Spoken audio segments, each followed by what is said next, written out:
This is Popular Front, a podcast focused on the niche details of modern warfare and underreported conflict with me, Jake Hanrahan. Today we're speaking to researcher and activist Meaza Gidey. She's going to be speaking to us about the war in a region called Tigray. Basically, Ethiopia has launched an assault on a region. They're what you might call a separatist region. They want to rule themselves and be left alone. And Ethiopia has basically said, no, we don't want that to happen.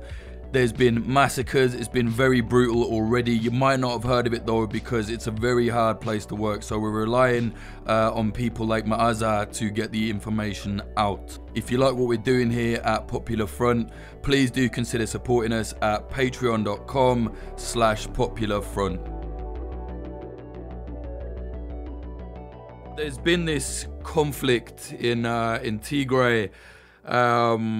A lot of people are not seeing what's going on. It's been quite underreported. Obviously, it's hard to film there. It's hard to report from there. But there have been some horrific war crimes carried out by the looks of it. Maybe you can just go back to the start and explain to us, where is this place and why is there a war raging for it now? Tigray is a region within Ethiopia. It's located on the northernmost part of the country. It inhabits over 7 million people. It's one of the 10 ethnic groups, one of the over 80 ethnic groups within Ethiopia. We commonly speak a language called Tigrinya. It's known for its beautiful mountains and very hospitable people and hardworking people as well. Tigray is also home to the ancient civilization of Aksumite Kingdom. It's home to, the oldest or the first mosque in Africa called Al-Najashi. It's also home to the very historic place called Adwa. It's a place where, what Africans or Black Africans were successful in defeating colonizers for the very first time in history. The Battle of Adwa, it's located within Tigray. So having said this, Ethiopia has always had a problem when it comes to ethnicity and their desire to be self-governed and self-administered. We have had several civil wars. All of it, if you look into it, goes back to the question of sovereignty of each nation and nationalities within the country, and then one nationality trying to, impose some sort of imperial rule and also ethnic hegemony. So because of that, we have had so many civil wars, but in 1991, a coalition of different ethnic cities, they came together. They fought a military dictatorship called Dark for about 17 years. And in 1991, they were able to establish an ethnic federalism system that allows nation and nationalities within Ethiopia to be self-governed, to have the right to exercise their language, their identity, their culture, what have you. So for about 27 years after 1991, Ethiopia coexisted peacefully. Those were the years where Ethiopia as a country has registered one of the booming economic transformations. Ethiopia was able to boost in its economy, but also to implement a lot of developmental agendas and goals. Because of this, the life expectancy improved, the living capacity improved, and Ethiopia, turned from at one point being known for famine and droughts, it started to be known for its rapid economic growth. This is all because of the works of the political parties that represented different ethnic groups within Ethiopia, including TPLF. TPLF stands for the Tigray People's Liberation Front. It represents the people of Tigray. So this is the background.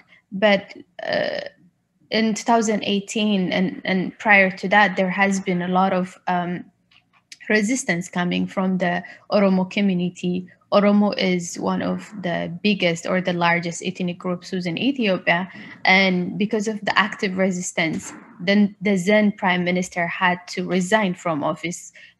His name was Hailemariam Desalegn. He resigned, and following that, the current leader of Ethiopia, Abiy Ahmed, was nominated by the coalition of political parties.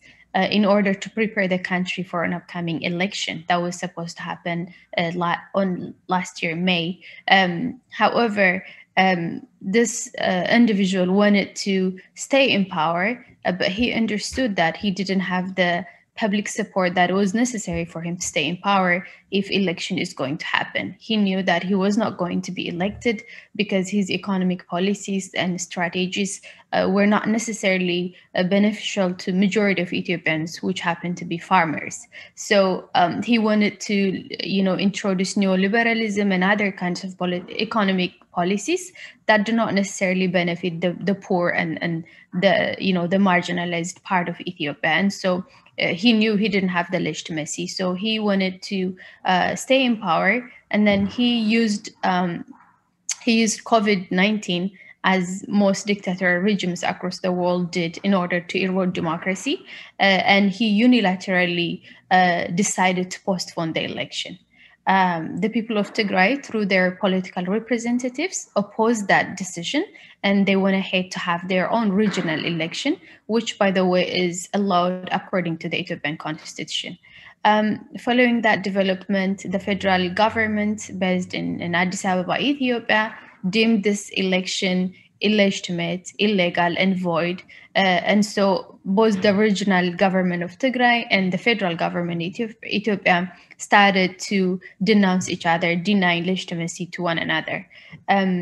Prior to this, there have been a lot of issues when it comes to protecting and maintaining the human security of Tigrayans.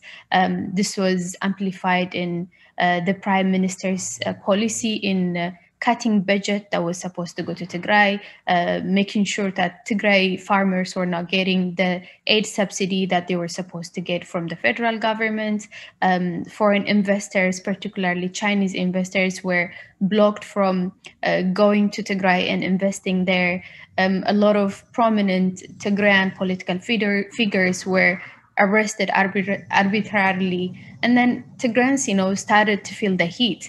But the last straw was the election we had last year. And then because of that, the tensions really grew. And then on November 4th, the Ethiopian government, when the world was busy, focused on the US election, he waged a war against the people of Tigray. And now here we are with, thousands and civilians' life being lost, and over 60,000 people becoming refugees in Sudan, and over 2.5 million people internally being forced to be displaced internally. So this is what's happening so far. And the main reason is basically the Tigray people desire to be self-administered, and on the other side you have a dictator regime who wants to deny people their right to be self-governed and self-administered, and instead he wants to impose a unitarist sort of governance, and the people of Tigray are not willing and ready to have that kind of governance, and that's why they're fighting the war. Yeah, it's definitely true that the it's very authoritarian in Ethiopia. I've looked into doing stories there before, and it's just, very dangerous for press, definitely. But what about the people of Tigray? Like, what kind of politics are their leaders trying to, I know they want to be separate, they want to be on their own, but what kind of region are they trying to build for themselves? So the people of Tigray, ever since the existence of Ethiopia, they have always fought for their right to be self-administered.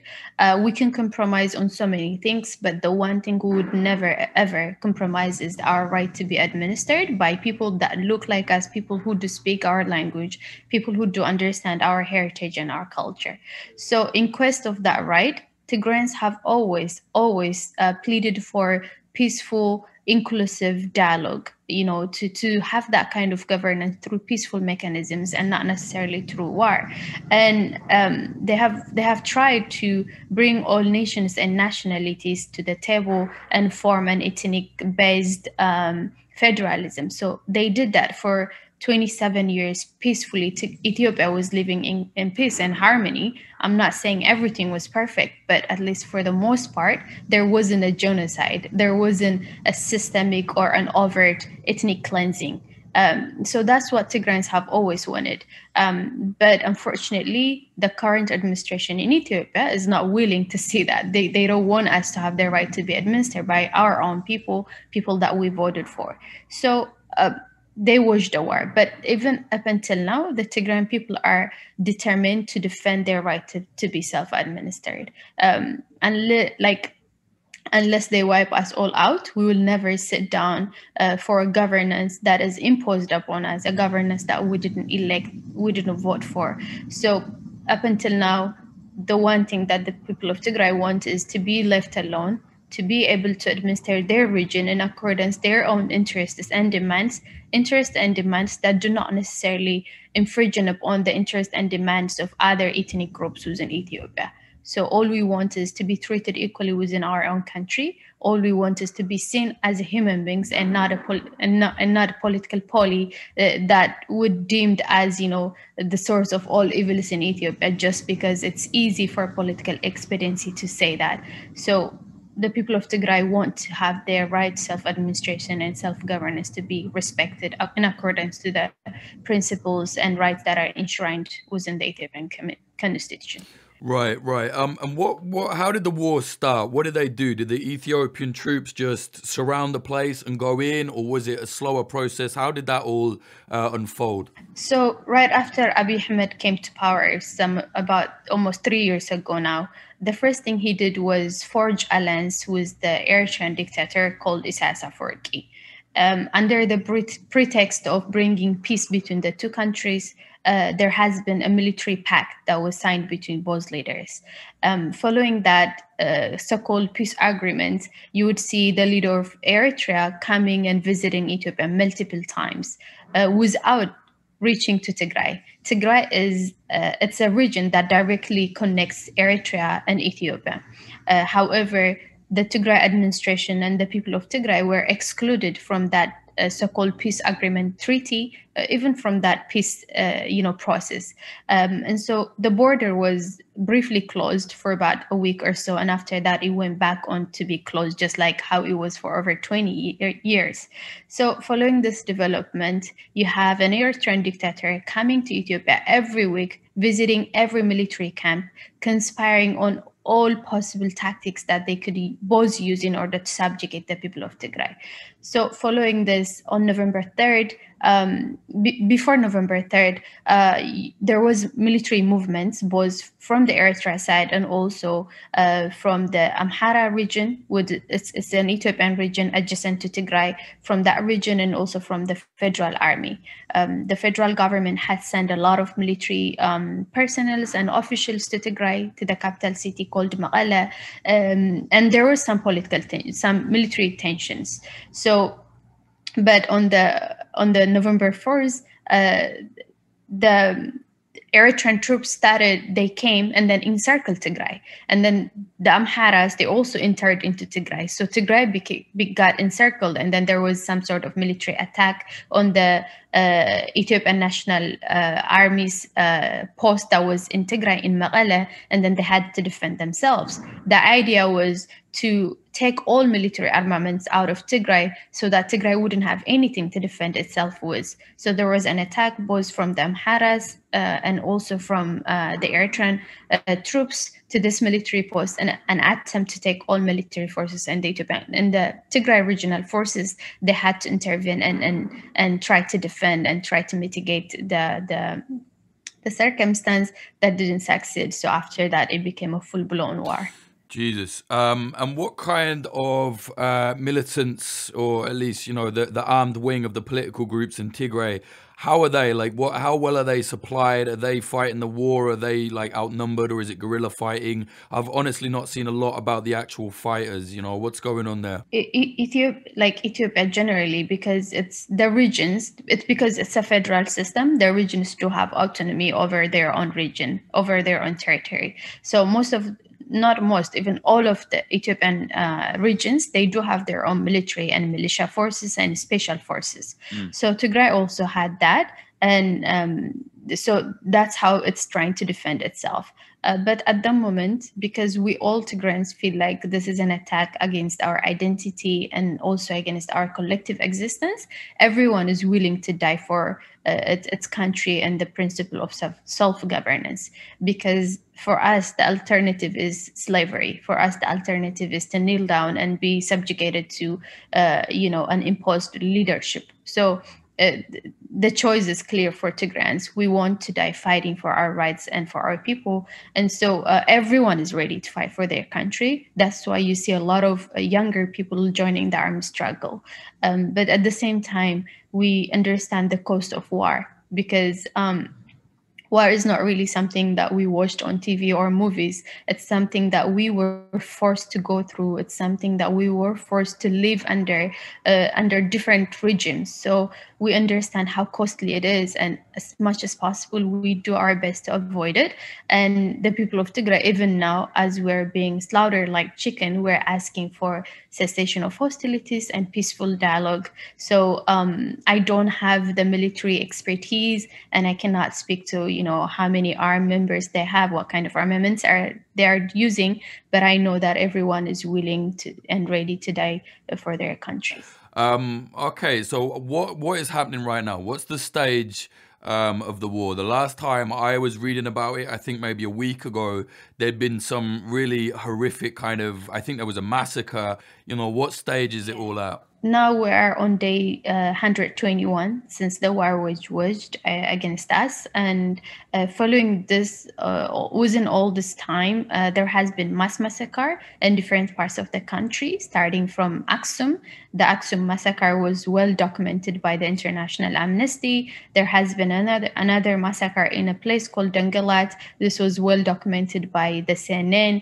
There has been massacre in Wuqro, in Adigrat, in Maqala. These are cities and villages within Tigray. So there has been a mass massacre of the Tigray community. There has been a weaponized rape. Girls as young as 5 years old are being raped by military forces from the Eritrea troop, from the Amhara militias, as well as the Ethiopian National Army. There has been weaponized hunger. There is no humanitarian access to Tigray. And so over 4.5 million people are facing a man-made famine. People are dying not because of the bullets and the warplanes, but also because of hunger and starvation.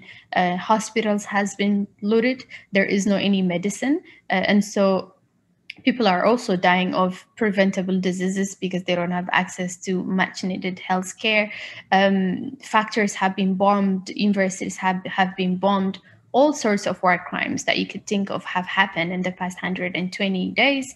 And even now, there is still no access to, humanitarian aid workers. And so Tigrayans are starving to death, not necessarily because there is no one willing and ready to help, but because the federal government in Ethiopia has rejected calls for humanitarian corridor. Although, the UN has signed 2 agreements with the Ethiopian government for unfettered and unrestricted humanitarian corridor.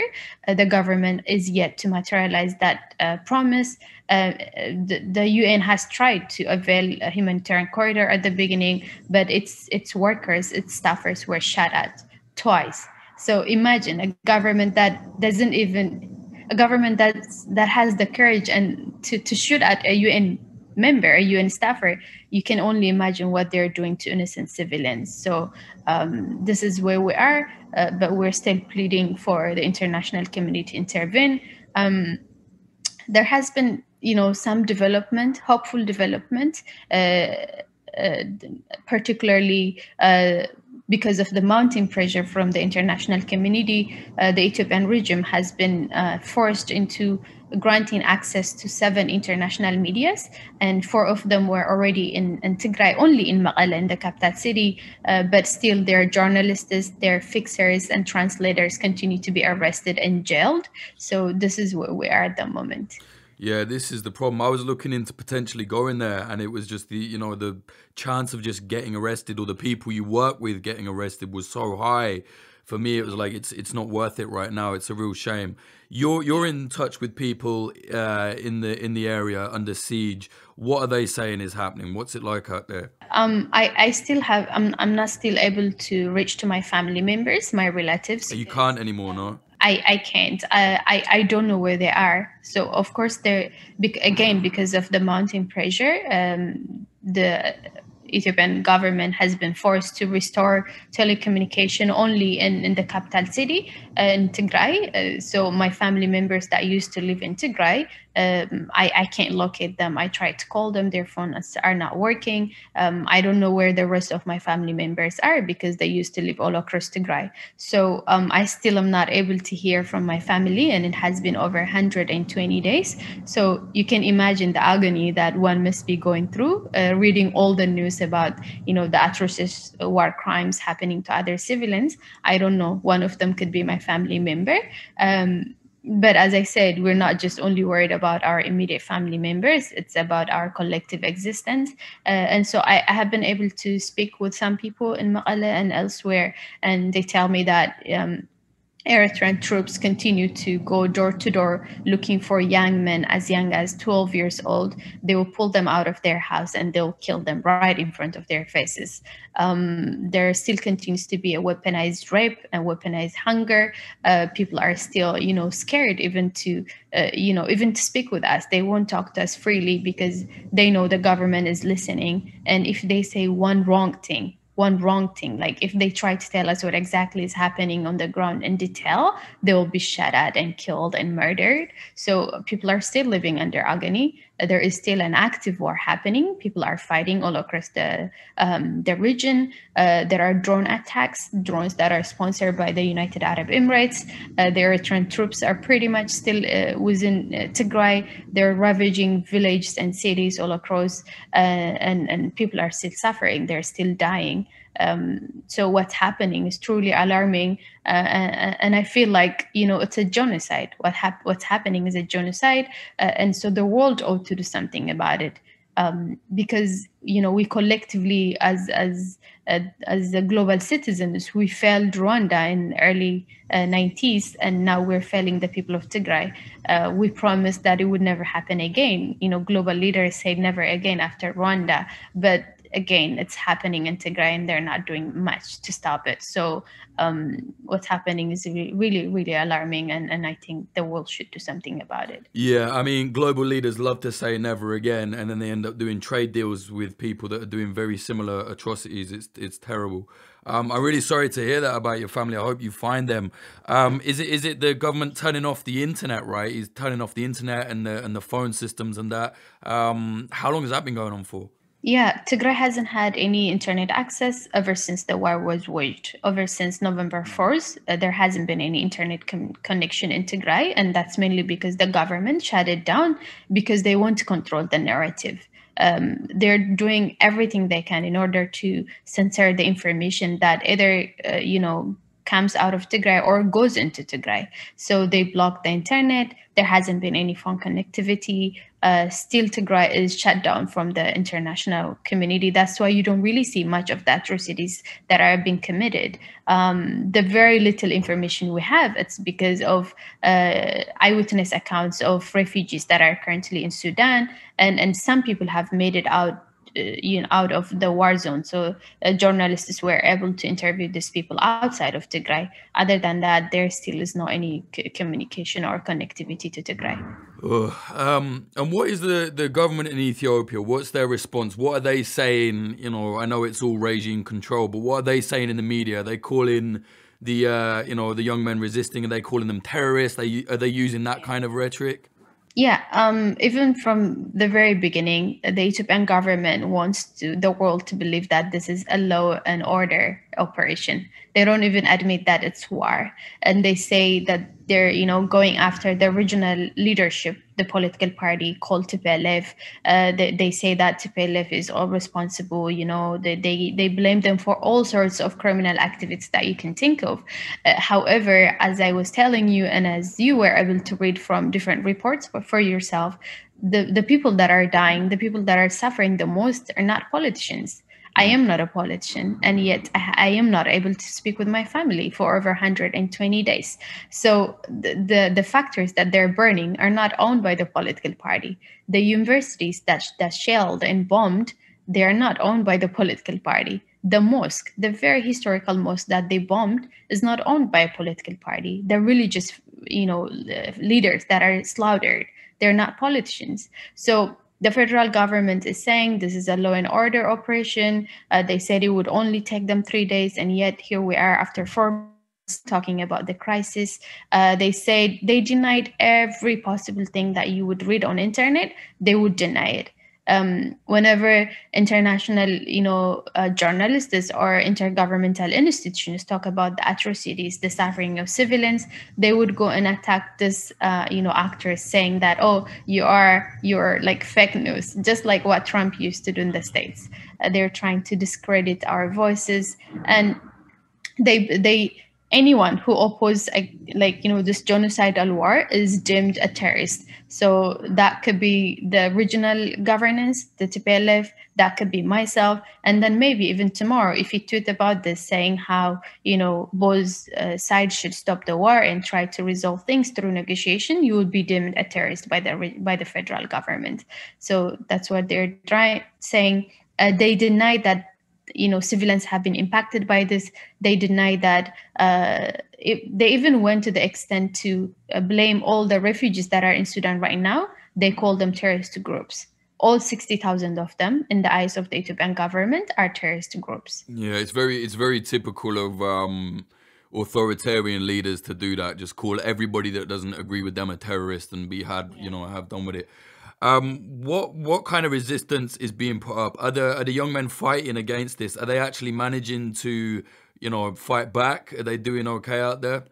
Yeah, from the very little information we have, we know the Tigray Defense Forces are still fighting. They're still, gaining some momentum here and there. However, it's very important to understand that only a group of maybe over 250 military groups are fighting against almost 500,000 troops, well armed and prepared and trained troops that have been, preparing for this for over 30 years, like the Eritrean armies. I don't know how much you know about Eritrea, but Eritrea is a militarized country for the past 30 years, ever since they gained their independence from Ethiopia. They have had forced military conscription. All young men and women are forced to serve for about 2 years, and then within those 2 years, they're trained in a very intense military camp. So now the Tigray people are having to fight these people as well, not only Ethiopian National Army and the Amhara militias but in addition to that, also the Eritrean troops. So there are over 500,000 military groups that are currently deployed in Tigray, fighting against the people of Tigray. So although the Tigrayan younger men and women are willing to die for their country, but it defies logic, because it's very difficult, because the federal government of Ethiopia is still being aided and supported by United Arab Emirates with drones and very advanced military armaments. So no matter how strong the people of Tigray are, logically speaking, it's very difficult to imagine their resilience. So I believe they're doing their very best, but I don't want it to be the case. I want the war to stop, because no one is winning in this war, really. We all are dying, and that's not good for any of us. Yeah, when one side has an air force and drones, it's very difficult for the other to actually make any inroads. How many people roughly were in Tigray before all of this? How big is it? So the last consensus we had was like over, I would say over 10 years ago. And according to that, the Tigrayan population amounts to from 7 million to 10 million. But at the moment, right now, as I said, over 60,000 of them have become refugees in Sudan, and 2.5 million of them have internally displaced, and over I believe over 52,000 people, civilians, have been killed. This is a report that came maybe a month ago. According to that report, over 50,000 civilians have been killed. So I don't know how many Tigrayans are left on the ground, but I can assure you that majority of the Tigrayan population is highly impacted by this. Yeah, I can imagine. And what's going on in terms of trying to bring this to some kind of ceasefire? Does it look like that might happen? Or is Ethiopia just saying, no, like, we're going to keep going? Even before the war started, because as I told you, there was growing ethnic tensions across the board, not only between the federal government and Ethiopia and Tigray, but even from the Oromo community and other ethnic groups, there were issues. And so the Tigray political leadership were asking and calling for an all-inclusive national dialogue, a dialogue that is going to include all political prisoners from across the board, that is going to include all people with dissenting ideas. But the federal government rejected that call, and after that the war was waged. And even now, ever since the war was waged against the people of Tigray, their leadership continued to ask for cessation of hostilities as well as national dialogue, but the government is still denying that. And there has been a lot of calls from global leaders for cessation of hostilities and a dialogue. Still, the Ethiopian regime decides to ignore all those calls or the initiatives that were taken by African leaders, as well as the US and other global governors. The Ethiopian government is rejecting all these calls for cessation of hostilities. It doesn't look like it's going to stop anytime soon, though, right? Yeah, it doesn't, because unfortunately, I think the war is going to last for a little, because, as I said, you have two forces, and on the one hand, you have a group of people that have paid a lot and sacrificed a lot for their right to be self-governed and administered, and they're still determined to pay whatever it takes to see that right actualized. On the other side, you have a group of people that are hell-bent on exterminating an entire ethnic group. So unless one of these two things happens, the war won't stop. And unfortunately, at the beginning, my hope was, for the UN and other intergovernmental organizations to intervene and stop bloodshed. But the UN and other institutions don't seem to move with the sense of urgency we would like them to. So unless someone actually takes a concrete step and measures towards putting an end to this war, I don't think the Ethiopian government is going to be one to stop it. And in the midst of all of this, innocent lives are going to continue to be lost. Yeah, it's a real shame. Is there anything else you think we should mention before we wrap this one up? Yeah, I would love to call upon to your listeners. There is an action that they can take, an action that would hopefully help us to put pressure on global leaders as well as the regime in Addis Ababa, Ethiopia, so that we could save whatever is left of our region and our country. These actions are started by, first of all, tweet about the genocide that's happening using the hashtag Tigray genocide, and also, in addition, generally educate yourself.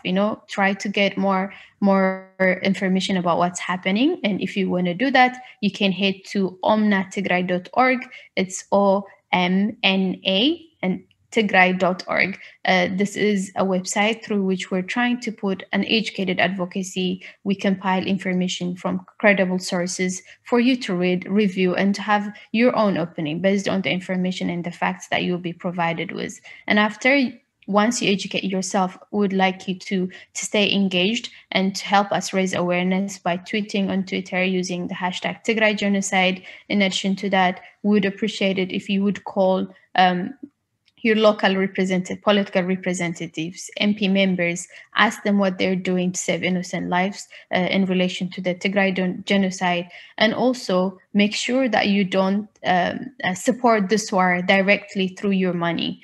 For example, if you are a frequent flyer of the Ethiopian Airlines, we we urge you to stop that, to reconsider using that airlines, because they have been very instrumental in the genocide that's happening, either by transporting armaments or soldiers that are killing innocent lives, or by ethnically profiling Tigrayan employees of their company. So we urge you to stop using Ethiopian Airlines. And also, if you're a lover, who buys flowers, make sure that your flowers are not coming from Ethiopia, because if so, your money is indirectly supporting and financing the genocide that's happening. So these are some of the actions and the ways that you can help us. But most importantly, please reach out to your community members, family members, and tell them about the innocent lives that are perishing in the dark and Tigray region of Ethiopia. And if you guys want to learn more, again, go ahead and check omnatigray.org on all social media platforms. We would be happy to answer any question you might have, and would like to collaborate with anyone who's willing to save innocent lives. Brilliant, thanks. And if people want to get in touch with you on Twitter or wherever, what's your social media handles? My social media handle is Meaza G. It's MEAZA capital letter G _. It's Meaza G _. Thank you so much. Appreciate that. Thank you so much. We appreciate the opportunity. Thank you.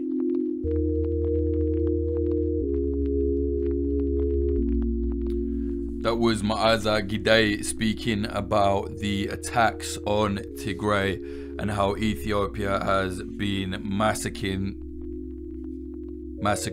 citizens there. If you like what we're doing here at Popular Front, please do consider supporting us at patreon.com/popularfront, or you can go to popularfront.co/support. This episode was sponsored by Oracle Coffee Shop in Portland, Oregon, USA. They're an independent coffee shop selling only fair trade products. See them at 3875 Southwest Bond Avenue, 97239.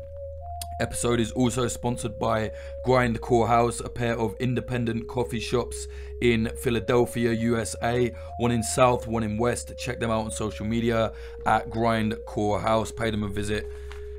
The episode is also sponsored by Propagandopolis, Propagadopolis, Propagandopolis, an outlet selling and informing people about historical conflict propaganda. Get prints at propagandopolis.com and use the code POPULARFRONT10 for 10% off. Again, if you want to support us, you like what we're doing, please do consider supporting the Patreon. Go to patreon.com/popularfront. You get bonus episodes, at least 2 a month, access to the community Discord. You get to see the whole series we have about how to be a journalist, how to learn things without having to go to any university or anything like that. You get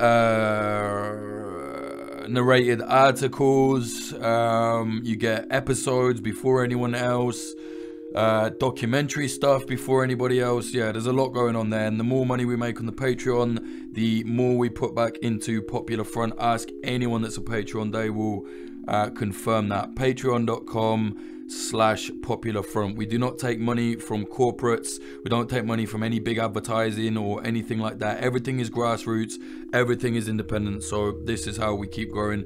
We can't even make money off of our documentaries that we make on YouTube, because YouTube has completely demonetized us, and I refuse to put in advertising placements in a fucking documentary about war. I'm not doing that. So we make a massive loss actually every time we make a documentary. Speaking of documentaries, by the time you hear this, our new documentary Ghosts of Karabakh will be out. It's a documentary basically showing the uneasy ceasefire in Nagorno-Karabakh or Artsakh. We show a lot about the war between Armenia and Azerbaijan. Myself and Johnny Pickup, cameraman, director of photography, whatever you want to call it. We were out there in January. Very sad situation there, but yeah, definitely check it out. youtube.com/popularfront. Check us out on Instagram at instagram.com/popular.front, Twitter at popularfrontco. Our website www.popularfront.co. If you want to follow me on any social medias, it's just @Jake_Hanrahan. And if you want to contact me, go to my website, jakehanrahan.com. I know there's a lot of people who've emailed me, but I'm busy as shit. So if I haven't got back to you, I'm sorry. I will eventually. Or if, you know, it's a stupid email, then I guess I won't. But generally, I'll try and get back to everybody. Yeah.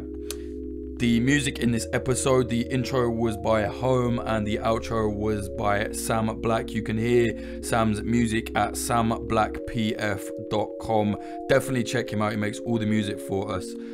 Yeah, check him out, samblackpf.com. If you like what we're doing, you can support us on the Patreon, as I said. And if you're a high tier Patreon member, you get a lot. Well, you get more behind the scenes shit, as in like while things are being made. So for example, like the latest doc, Ghosts of Karabakh, I put a rough cut of the doc there over 2 weeks ago now, so they saw that way before it was coming out. But yeah, also name shouted out, etc, etc. So thank you very much to the higher tier Patreons. They are Cherry Cheng, Ben Marshall, Dallas Dunn, MJ, Meredith Waters, Bethany Swoveland, C. O'Donnell, Adam H, Ryan Barbadillo, Damian Boyd, Larson8669, Bjorn Kirsten, Diamond Steen, Jacob, Michael O'Connor,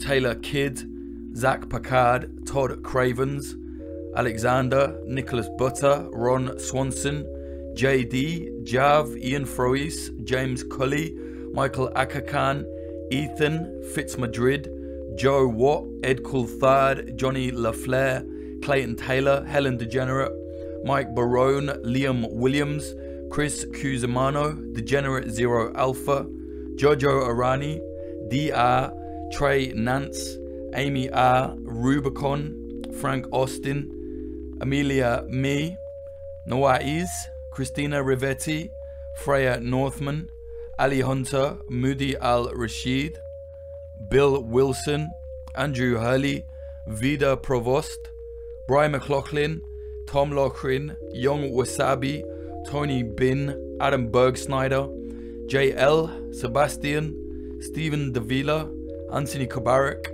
Dan Dunham, Fletcher Tate, Chad Walker, Diana Gorvanek, Lawrence Abrahams, Peter McCormick from What Bitcoin Did, Emily Molly, Axel Iverson, Christopher Martin, Ryan Sandercock, and Moritz Zumbwal. Thank you all so much, really appreciate it. Like I said, if you like what we're doing, you want to see us do more, please consider supporting us at patreon.com/popularfront.